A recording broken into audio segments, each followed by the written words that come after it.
Bismillah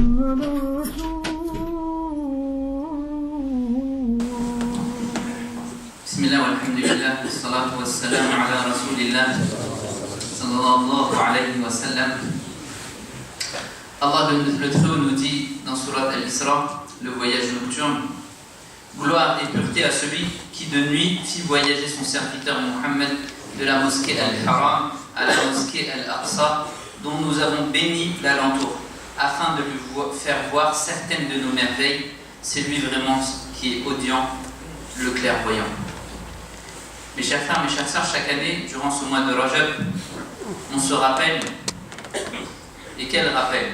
Un très grand rappel, celui du voyage nocturne de notre cher prophète Mohammed sallallahu alayhi wa sallam, de la Mecque vers Jérusalem, vers la mosquée Al-Aqsa, et aussi l'ascension du prophète alayhi salatu wa sallam une fois arrivé à Jérusalem, où il est monté jusqu'à Allah subhanahu wa ta'ala.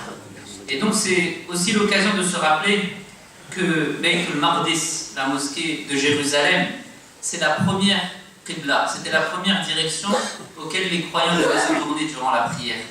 Et c'est aussi le troisième lieu saint de l'islam. Mes chers frères, mes chères sœurs, durant 16 mois, les musulmans, au début de l'islam, se sont tournés vers Jérusalem pour s'acquitter de leur prière. Quand ils souhaitaient prier, ils ne priaient pas en direction de la Mecque, mais bien sûr en direction de Jérusalem. Et ce, pendant 16 mois. Et ensuite, Allah subhanahu wa ta'ala a ordonné de rediriger, de changer de direction vers la Kaaba, vers la Mecque. Allah subhanahu wa ta'ala a utilisé des hommes pour pouvoir libérer Jérusalem et pour pouvoir libérer ce lieu saint qui est pour les musulmans. Parmi ces hommes, Omar ibn al-Khattab radiyallahu anhu, le deuxième calife de l'islam. Parmi ces hommes, Salah ad-Din al-Ayyubi, qui a libéré une seconde fois la mosquée de Jérusalem. En effet, cette mosquée a de grandes valeurs. Celui qui prie là-bas et qui fait une unité de prière, sa prière est multipliée par 500. À Jérusalem, la prière est multipliée par 500. À Médine, la ville du prophète alayhi salatu wa salam, s'est multipliée par 1000. Et à la Mecque, multipliée par 100 000. Une prière vaut 100 000 prières. Mes chers frères, mes chères sœurs, malheureusement aujourd'hui, les musulmans ne sont plus libres de pouvoir se rendre comme ils le souhaitent dans cette mosquée et s'acquitter de ces prières.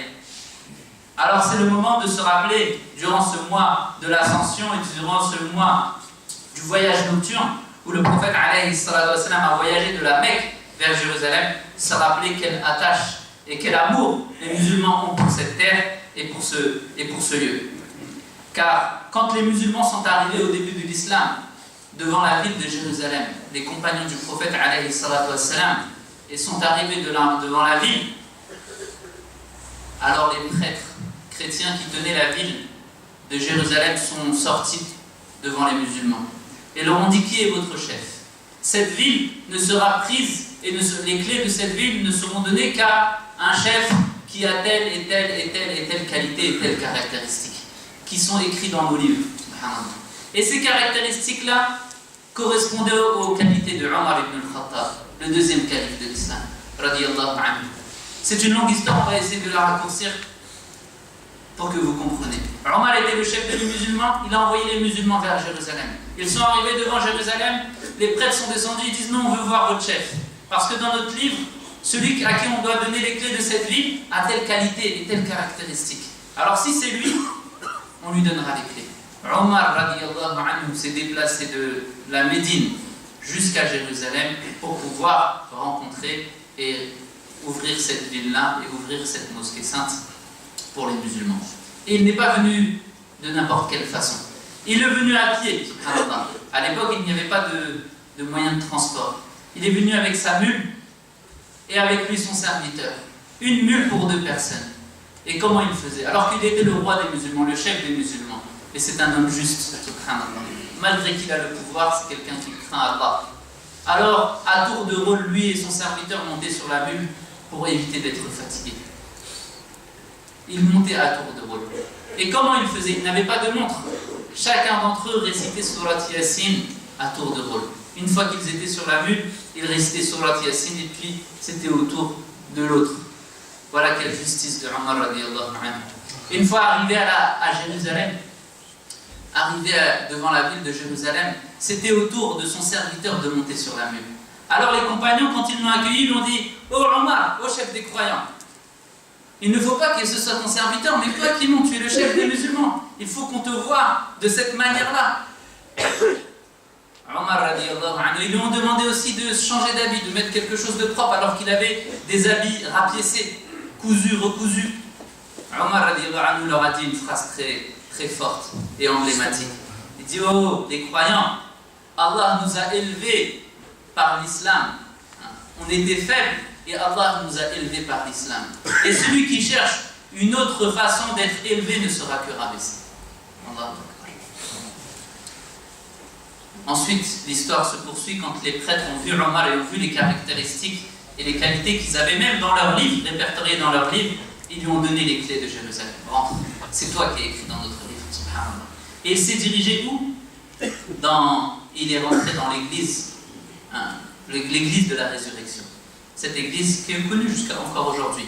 Et il a passé la nuit dans l'église. Il a prié et pleuré devant Allah subhanahu wa ta'ala pour le remercier. Dans quel endroit? Dans l'église de la résurrection. L'église la plus sainte pour les chrétiens, subhanallah. Et le lendemain, les prêtres lui ont dit: continue à prier dedans. Omar a dit: non, je ne prierai plus dans cette église-là. Pour quelle raison? Car si je continue à prier dedans, les musulmans pourront la transformer en mosquée. Et nous, en tant que musulmans, nous ne sommes pas là pour transformer les églises en mosquées. Chacun est libre de sa pratique. Une église reste une église, une mosquée reste une mosquée. Subhanallah, quelle sagesse et quelle liberté de pensée. Et quelle tolérance il avait Omar radiallahu anhu avec les gens. Et donc, les musulmans ont pu ouvrir Jérusalem, ont pu prier dedans, ont pu prier dans cette ville-là. Et ils n'ont contraint personne quand ils sont arrivés dans cette ville. Ils n'ont tué personne.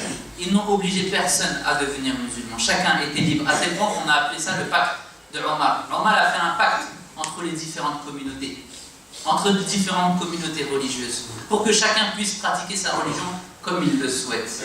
Ensuite, les musulmans ont faibli et se sont divisés. Alors les croisés sont venus et ont récupéré Jérusalem. Et ont saccagé la ville de Jérusalem et ont tué les musulmans, il faut le dire. Plus aucun musulman ne pouvait vivre dans Jérusalem. À tel point même que cette mosquée sacrée a été transformée en écurie. En un lieu où les bestiaux restaient. Plus d'adhan, plus de dhikr, plus de rappel. Pendant 92 ans. 92 ans où les musulmans ne pouvaient se rendre dans Jérusalem. 92 ans où la mosquée sacrée était considérée comme une déchetterie, comme un lieu où les bestiaux restaient. Subhanallah. Et à la même époque, quand Jérusalem est tombée, les musulmans en Andalousie aussi étaient divisés. À la même époque, les musulmans en Espagne, parce que les musulmans étaient en Espagne, en Andalousie, étaient divisés en plusieurs royaumes, faibles.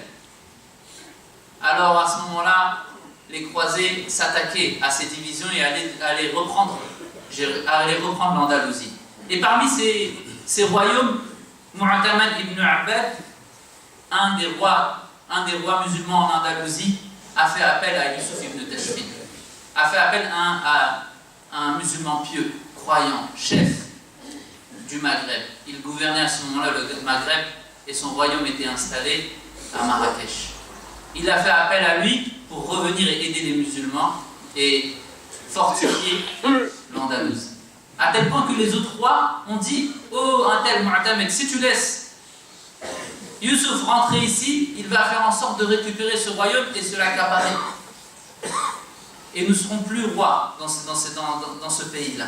Alors Mu'tamad a dit une célèbre phrase. Il a dit: je préfère que ce soit un chef musulman qui me rende esclave et berger de ses moutons, plutôt que être un esclave et devenir et m'occuper des cochons de Alfonso, à cette époque le roi d'Espagne. Mes chers frères, mes chères sœurs, ensuite Allah subhanahu wa ta'ala a choisi un homme musulman, pieux, qui n'était pas arabe, même d'origine kurde, qui s'appelle Salah ad-Din al-Ayyubi. Allah l'a choisi pour reconquérir Jérusalem. Allah l'a choisi pour ouvrir et permettre aux musulmans de rentrer et de prier dans cette ville sainte et de pratiquer leur religion. Et il est rentré, il a libéré Jérusalem et il a fait en sorte que les musulmans, comme à l'époque de Omar, les musulmans et non-musulmans pouvaient pratiquer leur religion comme ils le souhaitent. C'est ça la justice de l'islam. Il n'y a pas eu de vengeance, subhanallah. Malgré que les musulmans pendant 92 ans ont été interdits, ont été tués, quand il est rentré, il ne s'est pas vengé.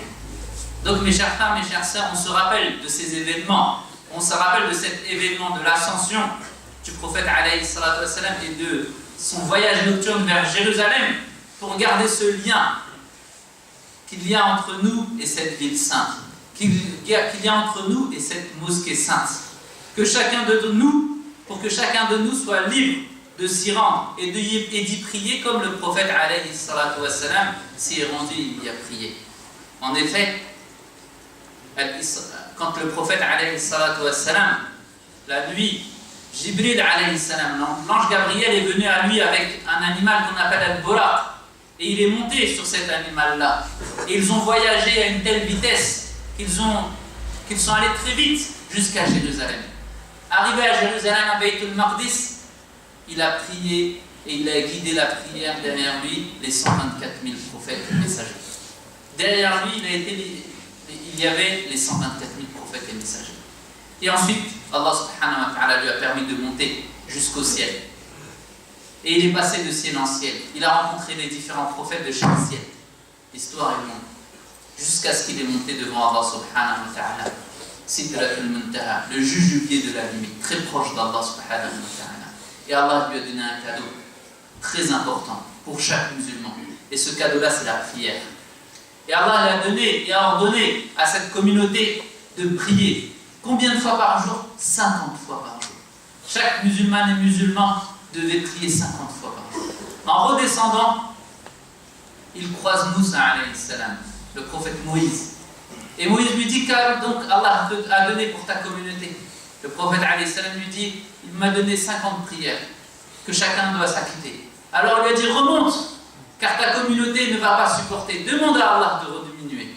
Et il est remonté. Et Allah lui a diminué de 5, 45. Et il est redescendu. Et Moussa alayhi salam lui a demandé de remonter jusqu'à des allers-retours, jusqu'à 5 prières. Et à 5 prières, Moussa alayhi salam lui a dit, remonte chez Allah et demande, car ta communauté ne va pas supporter. Alors le prophète Muhammad sallallahu alayhi wa sallam lui a dit, j'ai honte d'aller encore demander à Allah subhanahu wa ta'ala de diminuer. Je ne pourrai. Et maintenant, chaque musulman et musulmane qui prie 5 fois dans la journée, Allah lui donne la récompense de 50 prières. Chaque musulman et musulmane qui prie 5 prières dans la journée, Allah lui donne 50 prières, la récompense de 50 prières.